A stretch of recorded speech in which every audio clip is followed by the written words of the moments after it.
Hello, you're supposed to be on. Where are you?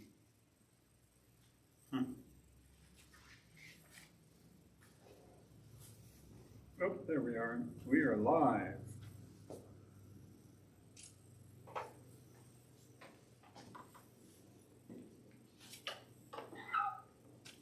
Well, good morning. We are here at a Sunday morning adult Bible class. It is Valentine's Day, the 14th of February. We are here. We have a few folks here. Not everybody, but a few. And hopefully we have a few watching online, so hope it is running, so hopefully you can catch it there if you're not with us today. So we will begin with a prayer as our class begins. Gracious Lord, open our hearts and lives to you this day, that we might see you here in these words to us. Help us as we ponder them, as we figure out what they say, and how we can apply them even to our lives today. So keep those who weren't able to come to class today safe. We pray we have some watching us live through our live stream who can't be here, and that you might, even for those present that way or present here, that you would open our hearts and minds to learn more of you. We ask it in your most precious name. Amen. So we're doing first our recap.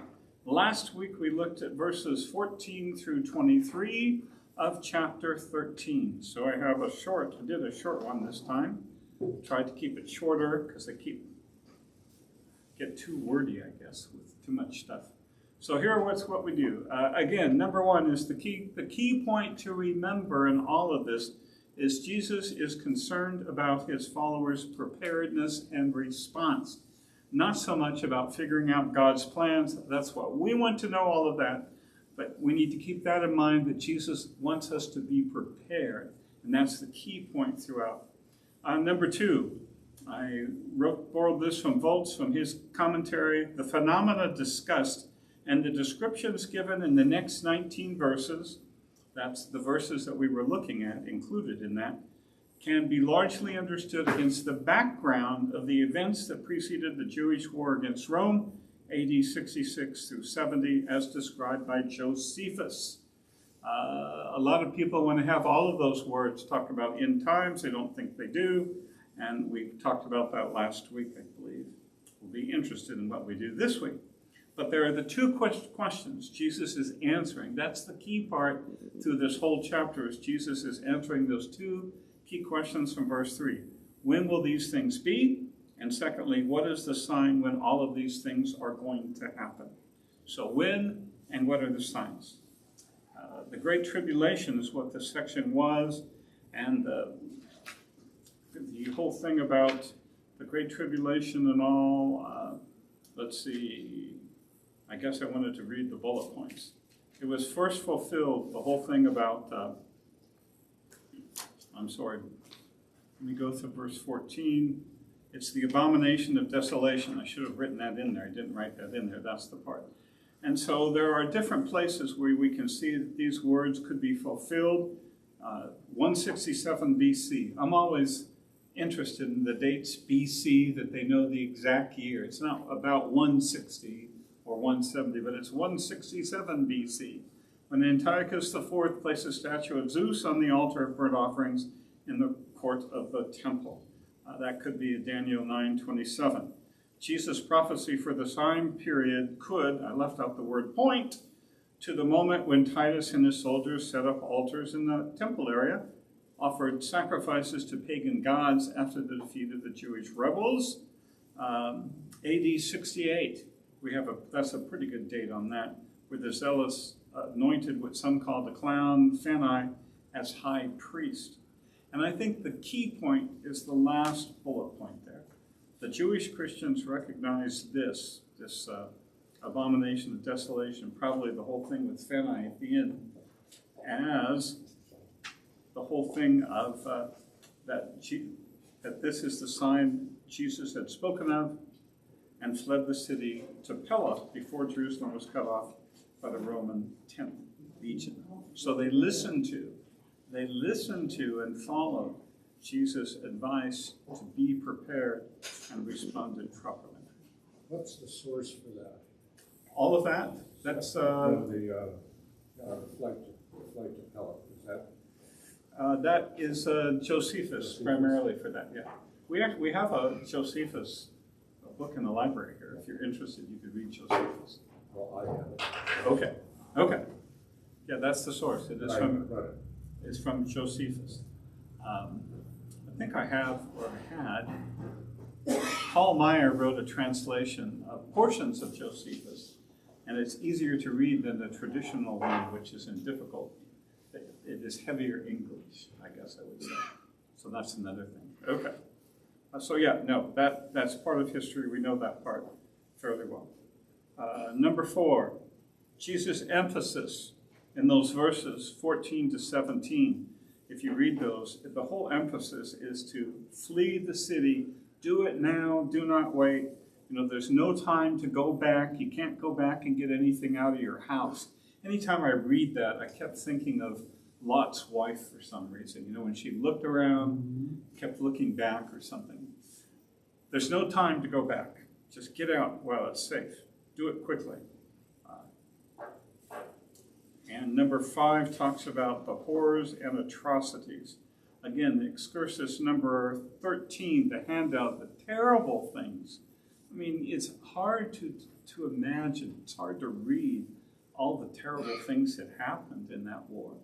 I was going to put, and I forgot to put the link to the video you had. I'll do that next week that Jim gave me. I'll try to remember to do that. But it's a terrible thing. I mean, just the bloodshed is crazy. Verse 18, the little thing about winter. The emphasis is on the weather, that with all of the water, the wadis would fill with water, make escape more difficult. So get out now while you can, is it? 7 talks from verse 19 of tribulation, affliction, distress. To me, when I think about that, these are just my words. To me, it evokes the idea or feeling that the world is falling apart around us. And I think that's a good description of what happened with the destruction of Jerusalem and all the killing and everything. Is the world was going crazy and everything was falling apart. Number 8 talks about that the Lord had not cut these days short from verse 20. The last 2 lines of number 8, I think, are critical. As far as God cutting these days short, even the Roman general Titus recognized the hand of God in the final events, according to Josephus, to make it easier. Less people were killed, even though all these people were killed. But remember, that's when the Zealots, they fled the town instead. And so they were able to take Jerusalem easier with less loss of life at that point. Almost reminds me of end of World War II, I guess, because the planners were talking about how many would die if the Americans had to actually invade Japan and go onto the island itself. And not to say that the deaths at Nagasaki and Hiroshima were terrible. They weren't terrible, but they were. But can you imagine how many would have died if they would have actually had to invade the island itself?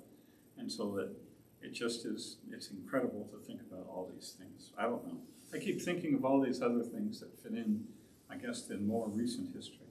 The elect, it's interesting. Number 9 talks about the elect. Here, Jesus assures that God will not allow the elect to be tried beyond their capability to endure. I thought of the words of Paul from Romans 8:31 to 39. If you heed Jesus' warning, you're going to leave. Otherwise, it's kind of like you're on your own, right? He's telling you ahead of time, you better be out of here. But if you don't, there's going to be problems. Number 10 talks about imposters. It is interesting. The Greek words are pseudo-Christos, pseudo-prophetos, prophets. And it's interesting. And they claim the ability to perform signs. And so in the end times, people usually do that to the end times, but in those times as well, there were people prophesying, preparing, saying that they were Christ, and so that you didn't have to leave and all. Number 11, to lead astray. Apoplanao, to mislead or lead astray.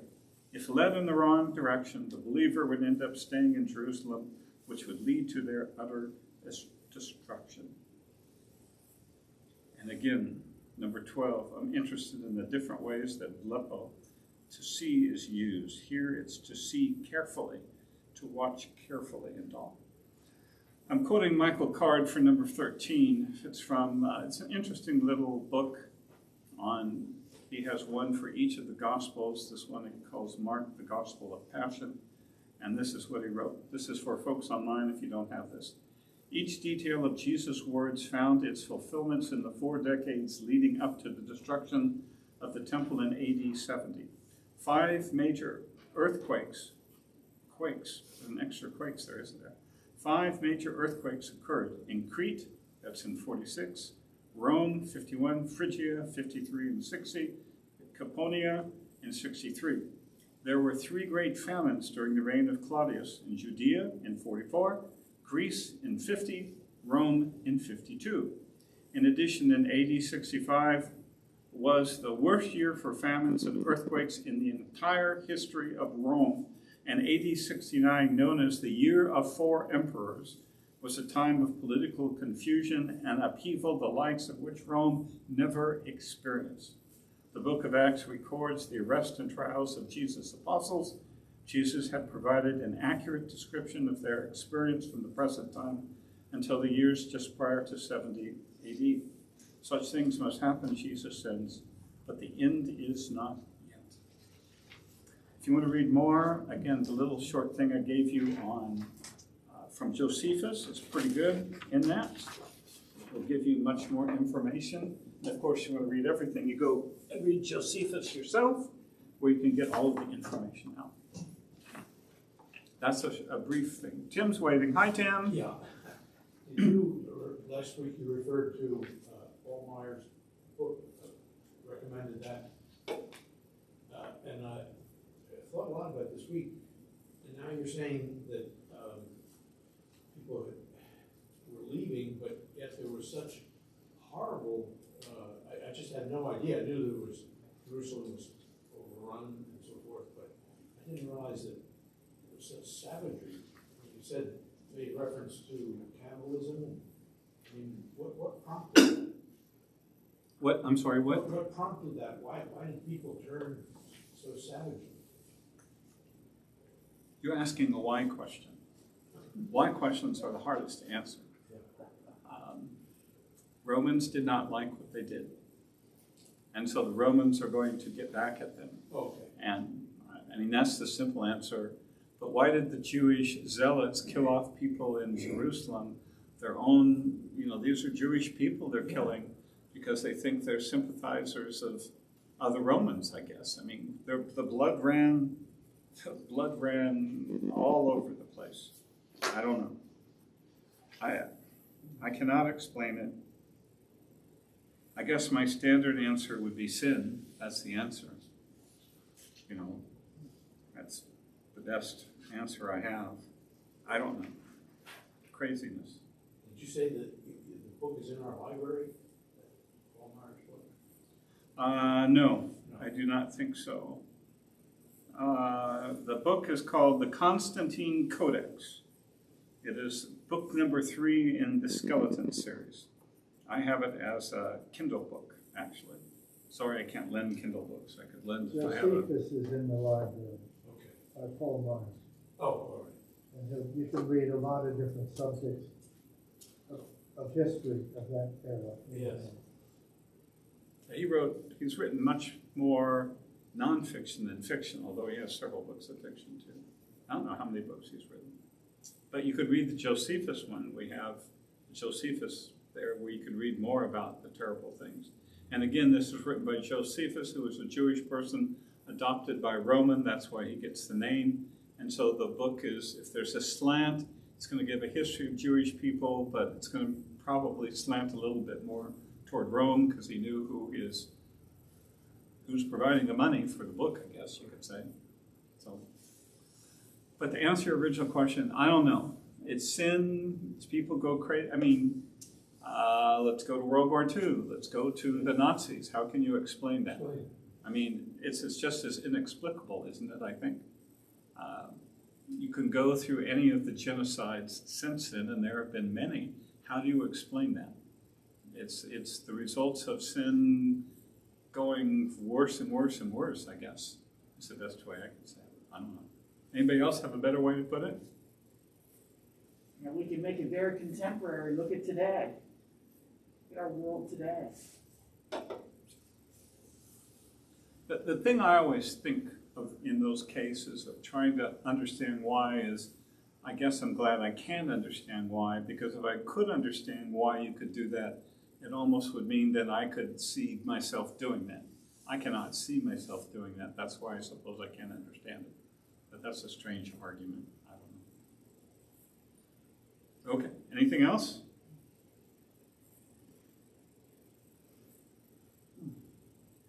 I guess we'll go on then. We're working on through the rest of the chapter, starting at verse 24 and all. So we've been looking at this chapter and emphasizing that many people try, I guess we talked a lot about that last week. Mark was talking about that. And we talked a lot about last week of how these are specifically answering the questions and dealing with the destruction of Jerusalem. So let's look at verse 24 through 27. Let's start there. There's a nice little section there. But in those days, after that tribulation, the sun will be darkened and the moon will not shed its light. The stars will be falling from the sky, and the powers of the heavens will be shaken. Then they will see the Son of Man coming in clouds with great power and glory. He will send out the angels and gather his elect from the four winds, from the ends of the earth to the ends of heaven. So question number one, is this still talking about the destruction of Jerusalem? Doesn't appear so. You got a 50-50 chance, yes or no? It doesn't appear so. No, this appears to be going to end, right? It depends how you translate, but in those days, how that is. What does that refer to? Is it referring to the tribulation? Is that the events preceding, including the destruction of the temple? Is it talking after that time? It seems to me that this is when Jesus has now jumped to the end of time, because we do not believe that the sun was darkened and the moon will not shed its light then. Stars falling from the sky. This sounds like end stuff to me as well. Then they will see the Son of Man. That always refers to Jesus, right? Coming in the clouds with great power and glory. This all fits wonderful with the other pictures we have of him coming at the end of time. And so it seems to me that we have now jumped into the end of time. So we've been working with the destruction of the temple. Here's a little interlude almost, if you could say, an interlude of this time of end times. A couple of interesting words. What was the one? Oh, verse 25 and 26, powers. We see there, powers is in verse 25. What are the powers? The powers in the heavens will be shaken. How do you see that? What do you see with the powers in the heavens?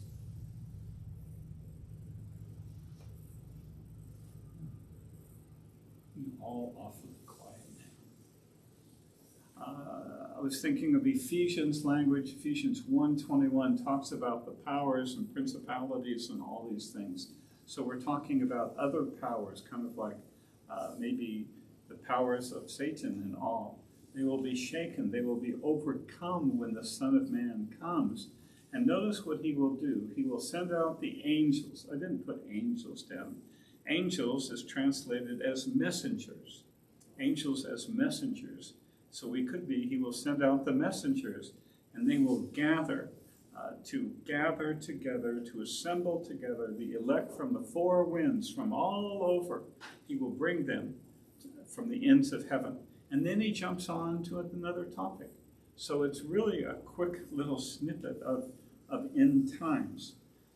It's written in such a way, some scholars say that it refers to Jerusalem's destruction and talks about the coming of the parousia, the coming at the end. Some would suggest it speaks to both, but as I read it, now you're free to make your own judgment. It seems to me that this primarily speaks about the end time, because I don't understand how, I do not know of any, the sun will be darkened and the moon will not shed its light, and stars falling from the sky. I don't know of that happening with regards in history like that. I mean, we could go to Jesus' death on the cross, because what happened then, it was dark, but we didn't, I think that was the sun was darkened then, it wasn't that the moon was darkened as well. So I think we would be pulling to try to make it fit there. So I think it best fits at the end of time, that Jesus is giving a little glimpse. He does that at different times, right? Gives them a little snippet here and there so that they can start to catch these things. And it's only when the Holy Spirit comes upon them that all kind of fits together. That's I should have had a V8 moment, if you will, that it all fits together, I think, at that point. So let me stop for a moment before we go on. Anything else on this? I'm trying to think if there was another one I wanted to talk about in there. It all depends on how you understand it in those days. What is the referent? What does it refer to? Could this be a both and? Because it's the tribulation it's talking about refers back to what we just looked at in the end of all of those different things. You could be talking about the false messiahs, false prophets, the signs and the wonders. It could be talking about the tribulation in verse 18 through the end there. And so of all of those terrible things that were happening, and so that it can refer to that, but then it seems to go much beyond that. After that, when will come? The answer, people always want to know when is the Son of Man coming, right? They always want to know when's the end of the world. Let me ask a question. Would you want to know when when you would die? Would you like to know right now that your death will happen at whatever? Yes. You would? Yes, I would. Okay. Why not? I don't know. I'm just asking. Would you? Would you want to know? If you knew, would it change what you do? Yes. I tell everybody how much I love them. So maybe you should do those things even if you don't know or not. I mean, that's the argument can be made, I guess. If you know when the end of the world is coming, I've told the story several times. I won't tell you the story again of the guy who had the deathbed confession. But the part that's interesting that fits here is that the one thing Charlie said is he wished he had more time so he could have done more, could have lived for Christ more, because it was like 2 days or something he died. And someone thought that was unfair, that he could have all of that, quote, fun his whole life, and then receive Jesus right at the end, whoosh, type thing. And I thought, well, that's kind of the reverse, right? He was sad because he couldn't do more. If you think about it, we don't know when our end will come or when the end of the world would come. But if we're going to change because of that, maybe we should make those changes anyway, even right now. I don't know. But people always want to know when. When, that's the thing. When is this going to happen? That was one of the first questions. And so, again, through all of this, Jesus seems to want to make us prepare, not to give us saying, it's going to be July 3rd, 20 whenever. I'm not going to say, I'm sorry, 20 whenever. I won't say a date because I don't want to be said I'm trying to be a prophet on such things. Don't know. Tim has a question. Well, or a thought. if when we read that the elect is, since one chosen of God, a person who was chosen by God of Israel for a particular purpose, but we're going to be swept up to heaven. We're not going to stay here on earth. Right, but his point, the emphasis, that's just the general understanding of what the elect is. What the elect are or is. Select, it's a plural, I don't know. Sorry, the elect is are. It says here, the powers in the heavens will be shaken. That sort of says to me that after they're shaken, they're still going to exist. Whereas if this is the end time, it seems to me that this should say that the powers in the heavens will be overcome. Something, that it's over and done with. They've lost. Am I reading that wrong or what? Now I see what you're saying. Pardon? I see what you're saying. I understand your point. I don't know. But when we have stars falling, when the sun's darkened and the moon isn't shedding its light, it sounds like end time to me. I mean, that's the only, I can't see it as something else, I guess. It sort of says it's over. And it violently shook, shaking quite intensely. Well, we know from other passages, we know that it's over and they will be completely destroyed, completely obliterated, the place that was prepared for them before time. I mean, before the creation of the world. So, let's move on. Flip the page. Parable of the fig tree. We have fig trees. I guess there are lots of fig trees. Why fig trees? Well, they're on the Mount of Olives. There are fig trees there as well. Verse 28. We'll read 28 through 31. Learn this lesson from the fig tree. Or the literal way the words are is from the fig tree, learn its lesson. I don't know. I kind of like that better myself. As soon as its branch becomes tender and sprouts leaves, you know that summer is near. In the same way, when you see these things happening, recognize that he is near. He is interested there. You could just as well translate it as it. We'll talk about that in a moment. That he is near at the door. Interestingly, the words at the door are not in some texts. So in some translations of the Bible, you will not see those words. And so it's one of those interesting points. Verse 30, truly I tell you, this generation will certainly not pass away until all these things take place. Heaven and earth will pass away, but my words will never pass away. Now it seems to me that Jesus has jumped back again. And it seems to me, especially when we talk about this generation not passing away, that he's jumping back. We're not talking about end times, but we're talking now more about the end of Jerusalem again. It's kind of like there's an A, B, A, B. A, we're talking about Jerusalem. B, we're talking about end of time. Now A, we're talking about Jerusalem again. Mark does that several times in his book where you can read that. Verse 29, in the same way, when you see these things happening, recognize that he is near. Again, it is near. I think the he and the it refer back to, it seems like, to that,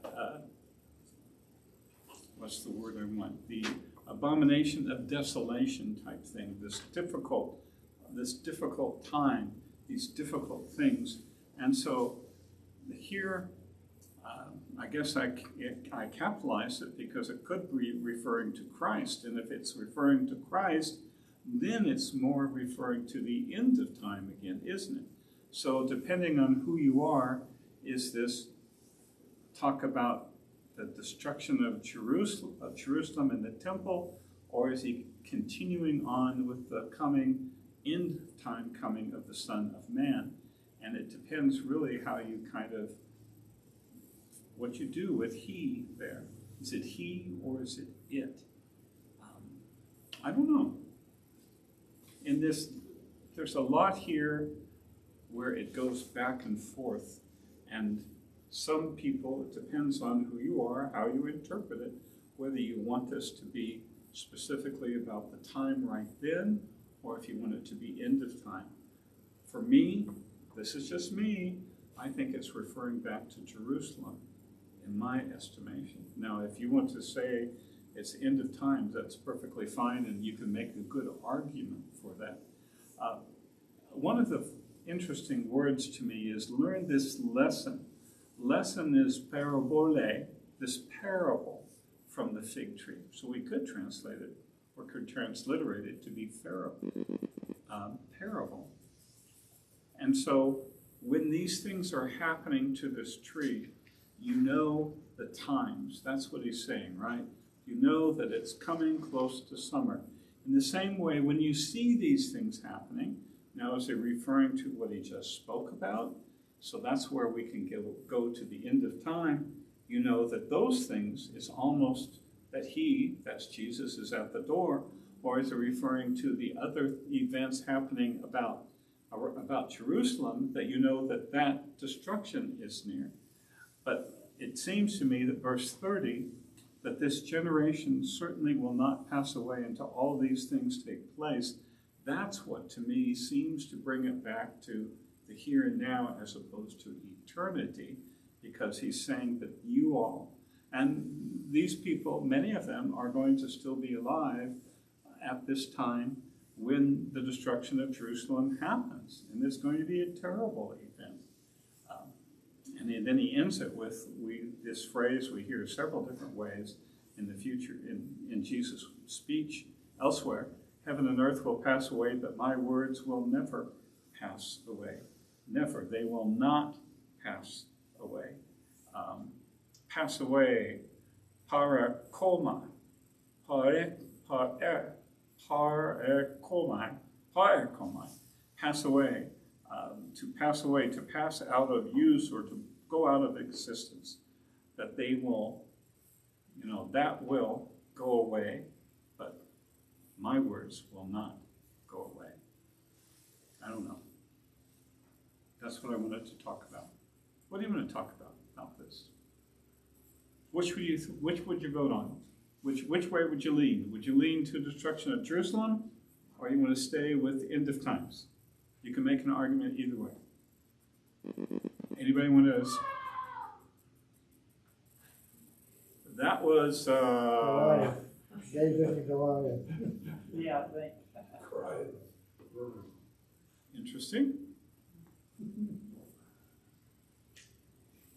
Pastor, Yes, ma'am. there used to be a scripture that I remembered, but now I can't think of it. When the fig tree does not blossom, nor fruit be on the vine, still I will worship the Lord. Where is that? I can't pull that out. Who knows? Nobody. We'll have to look that one up. Sorry. That one doesn't pop out. It's beautiful, really. Tim was going to say.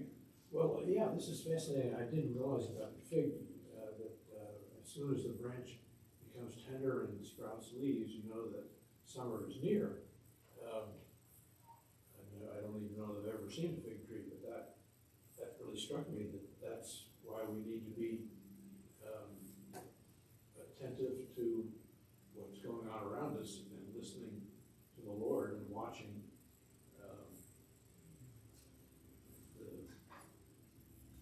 Again, remember the whole, when we started this, we looked at, let me read that again. Jesus is concerned about his followers' preparedness and response. So again and again, the emphasis is on be prepared and how will you respond. For those in that time frame, get out of town, basically, right? Leave when you start to see these things happen. Don't look back, just get out, because as we know, it was a terrible thing that happened. And so most Christians ended up in Pella, and they were there before all of this began, so I guess they actually listened and did get out of town properly. So we should do that. We should be prepared as well. I guess the emphasis to us is to be prepared. We can learn from what happened in Jerusalem about not being prepared, and we could learn about the necessity to be prepared. No one knows the day or hour, right? Which we're coming up to, actually, that quote, pretty quick. So always to be prepared, to be ready. So for, if it's not going to be the end of times, it could be your end of times. Always to be ready. And I think that's an important point. I'm going to jump on, because we're going to finish this. You posed a question about whether this was referring to destruction of Jerusalem or the end time, the Lord's coming. I guess I was thinking of reminding me to be aware, and I'm fascinated to find the fig tree to see how these leaves change. And a reminder to me, I wasn't there in Jerusalem, but I hope we will still be here when the Lord calls us home. Well, it reminds us to always be prepared for whatever can come. I think when it could be the end of the world, or it could be your end of time on this world. So I think we don't know which will come first, but we need to be prepared for our end, however that would come. I think that's one of the points we could come out from what Jesus is saying. I'm going to close some doors here because of excitement. I was looking, I thought in my photo gallery on my phone, I had photos of the big shrub. I really almost call it a shrub because it branches out from the ground so much and spreads like crazy. Yes. To me, it sounded like you were describing a plant, not a tree. Well, they always call it a tree, but the way it grows at my house is it grows out and spreads out from the base a lot. And that's how I ended up getting a piece from a dear friend of mine, because I went in, we took the shovel and broke off a piece and rooted it, took some root and planted it. Oh. But you really do have to prune it back. And some seasons you have fruit, some seasons you do not. Oh. Yes. And weather really does affect the fruit. Oh. From what I have experienced. Yes. Sorry. You're going to bring us some figgies then? Maybe some year. Not this year, huh? It's very dormant now, believe me. Well, this is the time to be dormant. Verse 32. Now concerning that day or hour, no one knows, neither the angels in heaven nor the Son, but only the Father. Now that's an interesting verse, verse 32. So of course, that day or hour, which one are we referring to? Are we referring to end of time? Or are we referring to that specific one, destruction of temple? Does the Son not know? Why would the Son of God not know? That's an interesting question, right? The bottom line answer is, I think this is going to be a mystery. We could talk all around it. I was reading about the difference between Western and Eastern viewpoint. A Western approach is more of that it's a choice that in the incarnation, the Son chooses not to know all of these things. The Eastern side talks more about the unity of the Godhead and how each has certain responsibilities, and therefore that's the responsibility of the Father, and that's why the Son doesn't know. But I don't think there's a good answer for that. Jesus should know all things, so you would think he would know when that is, but he says here he doesn't. So I think we need to trust him that the Father has that knowledge, and he's the one that knows. And from before time began, he would know when this would happen. Again, but we need to be prepared. We don't know, and I think one of the reasons we don't know when is that people being people, I'm sure none of you would be, we'd say we still have time, and so then we can do all of this, and so, let's just say it's July 30th, 2070. I just made up a number just for fun. I'm not saying that's when it happens. So if it's July, 30th, so we have till the 29th to do anything we want, and then at that point, boom, then we need to say, I believe, I'm sorry, repent, all of that. I think maybe that's one of the reasons we don't know. So that we always are ready, so we always are responding and living for him and all the time. Otherwise, people being people, sinful fallen people, of course, none of you would do that, I know, because you're all too righteous to do that. Other people would do it, though. I could see people doing it. I don't know. We might want to do that ourselves sometime. So he says, verse 33, watch, be alert. You don't know when the time is coming. Again, is it the temple destruction or is it the Son of Man? You don't know either one, I guess you could say. This to me seems almost like a both and. And then he says an interesting little kind of a parable. It is like a man on a journey, going on a journey, who left his house, gave authority to his servants, gave each one his work, and commanded the doorkeeper to be alert. Therefore, be alert, since you don't know when the master of the house is coming, whether in the evening, or at midnight, or at the crowing of the rooster, or early in the morning. Otherwise, when he comes suddenly, he might find you sleeping or asleep. And what I say to you, I say to everyone, be alert, to be awake in that time.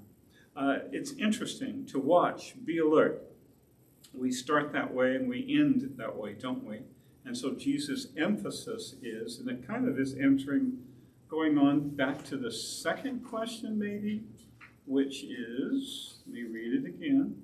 What is the sign when these things are going to happen? He's telling you some ideas about that, or we don't know exactly when. They want to know when. But if you're given this authority, it's interesting. The man gave authority to his servants. He commanded the doorkeeper to be alert. I guess he has to be the one to especially be alert to let people know that the master is coming. The word master is kurios, which is Lord. And so the person who has the authority of the others, when that person is coming, and then in verse 35, you get the different parts of their different hours, and some of the evening. They're interesting. It's oopsie, late in the day. Midnight would be, midnight, that period of time. The crowing of the rooster actually is a word in Greek, alaktorophonia. Alaktorophonia. I keep wanting to emphasize the wrong thing.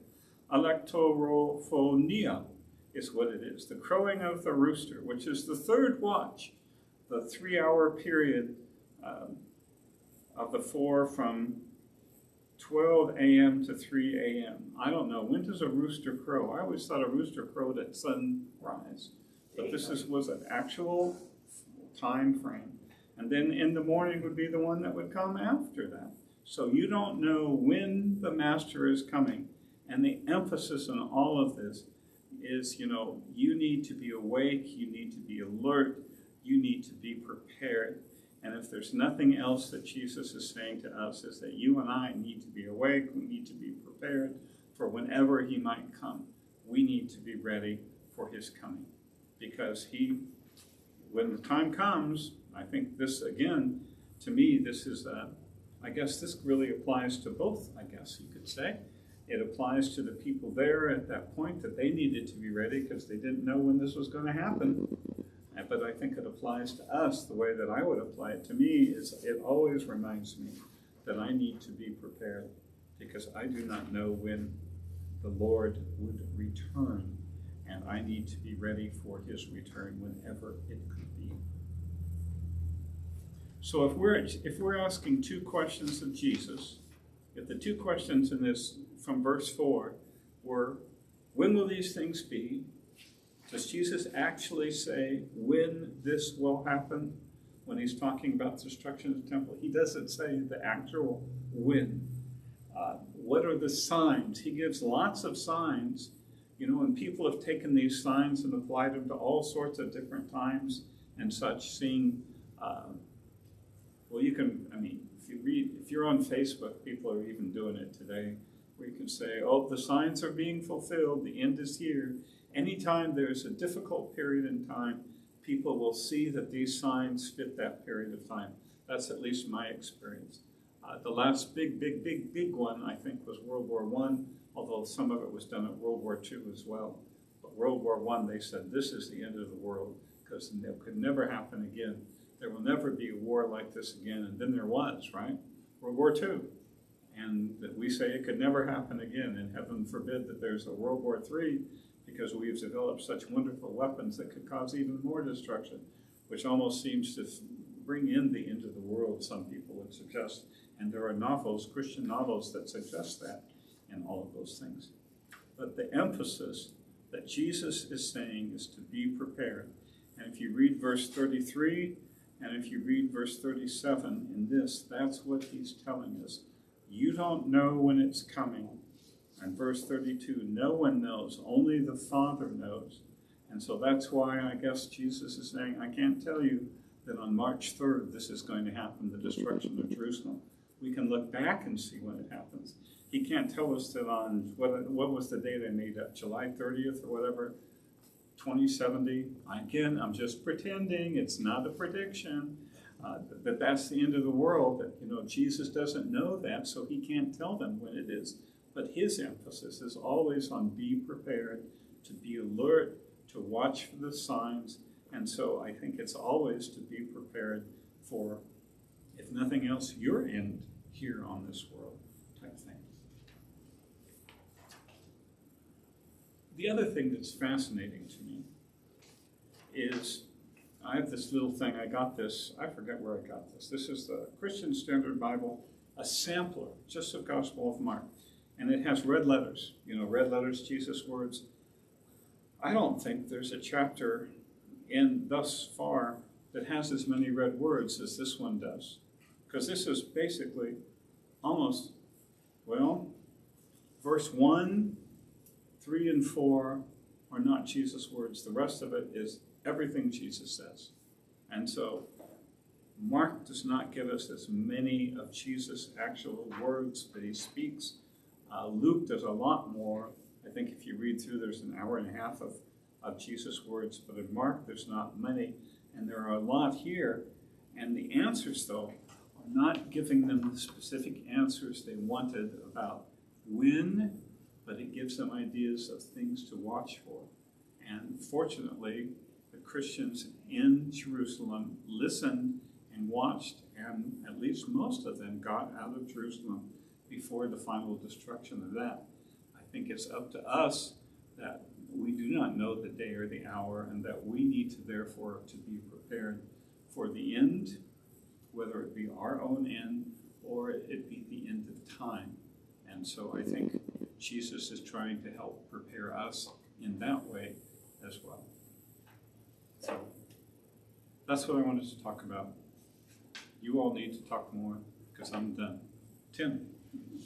Something just struck me, I guess since we've been old enough to understand, we've been taught to say our prayers going to sleep. And it says, otherwise when he comes suddenly, he might find you sleeping. Well, we do sleep, and I'll never say my prayers again without thinking that. You do it by rote, but I think tonight I will say them differently, thinking that he might appear. Well, we have to sleep though too, right? I mean, That's designed. I think when he finds you sleeping, that's verse 36. When he finds you asleep, a more literal translation is asleep. That's why I put it in brackets there. To me, that seems better. I'm not sure that it means that you can't sleep, because we obviously need to do that. But it's always talking about preparedness, that you're not prepared. I think you can be asleep. If something terrible happens in your sleep, do you wake up quickly, or does it take you a while to wake up? I mean, if you're prepared, if a stranger were to come into your house, are you prepared if a stranger were to come into your house? I would protect him because he'll be sound asleep. Well, actually what was going through, the night that I was declared dead twice, that it was just, couldn't have been more peaceful. And Sally's upset I didn't say goodbye, and I told you to get out. she said, "Why are you laying on the floor? We've got guests coming." And the doctor said, "Sally, he was dead before he hit the floor." And it was so peaceful. I mean, but the point I'm thinking, when I say my prayers tonight, I should be more intent on what I'm gonna. I fall asleep fairly quickly, but whatever thoughts I have should be on the Lord, not about what I didn't do at the office or something. Well, remember, maybe you don't, when we were kids, there was a prayer, if I should die before. Wait, yeah. So you're kind of trying to cover yourself. Pray the Lord my soul. Now you lay me down to sleep. I pray thee, Lord, my soul to keep. Right. Thy love guard me through the night and wake me with morning light. Similar to that. But I feel like I kind of say that by rote, and I think more intently on that. Trying to think, what is that? Because it ends, one of those ends where it kind of like, if I should die before I wake, I pray thee, Lord, my soul to take. And then the part that, but there's a part that goes after that. If I should wake before I die, I pray thee, Lord, to show me why, or something I didn't know that. That's an addition, because that's a better way to end than, to take my soul. I'm going to die. I'm not going to sleep. The little kid said, no, I'm not going to sleep because I'm going to die. No, but if I should wake before I die, I pray thee, Lord, to show me why. I never heard that. So that's an interesting ending. I don't know if that was originally there or someone made it up afterwards, but I think it's a much better ending than to end just for the poor kid who think they're going to die. Well, be prepared. I guess that's the Scout motto, but that's the Jesus motto too. Always be prepared. He wants us to be prepared. He does not give us the specific time of when, or he did not give his disciples the specific time of when that would happen, but he's giving us the clue of always to be prepared. Because again, my point is, you don't know when your time will come. We don't know when the end of the world would come. Jesus says he does not know. But we know that he is preparing a place for us. And when it is ready, he will come and take us to be with him, that we may be where he is. Anything else? If not, I'm done. And we have 5 minutes early. So if you're watching online, I hope you got something out of it too. You missed it. It was nice in here. It's not bad. Let's have a short little prayer. We'll meet next week. How long do you think, Mr. President, leaving as presidency guy, will that meeting on the 28th take, do you think? Will we have any time for a class, or are we not going to have time for 15 minutes, 20 minutes? So in other words, you're telling me we could have a little short time for a class? You wish? Okay. So I got to have a short I would prepare. say have something ready. You mean I have to be prepared? Is that what you're telling me? That's what Jim says. Jesus says. Be prepared. Okay, so we'll be prepared, and we will close this prepared time with prayer. Gracious Lord, help us to listen to your call to be prepared. We know that much of these words in chapter 13 were spoken to disciples to prepare them for the destruction of Jerusalem and the destruction of the temple, which was contained there. But we know parts of it appear very strongly to talk about end times too. But help us, Lord, to always be prepared for whenever you might come to take us home to be with you. And so help us live each day as if tomorrow were our last day, that we might always find ways to serve you in these days, in these last days that you give us. We ask this in Jesus' most precious name. Amen. Thank you, ladies and gentlemen. I'll turn off the recording.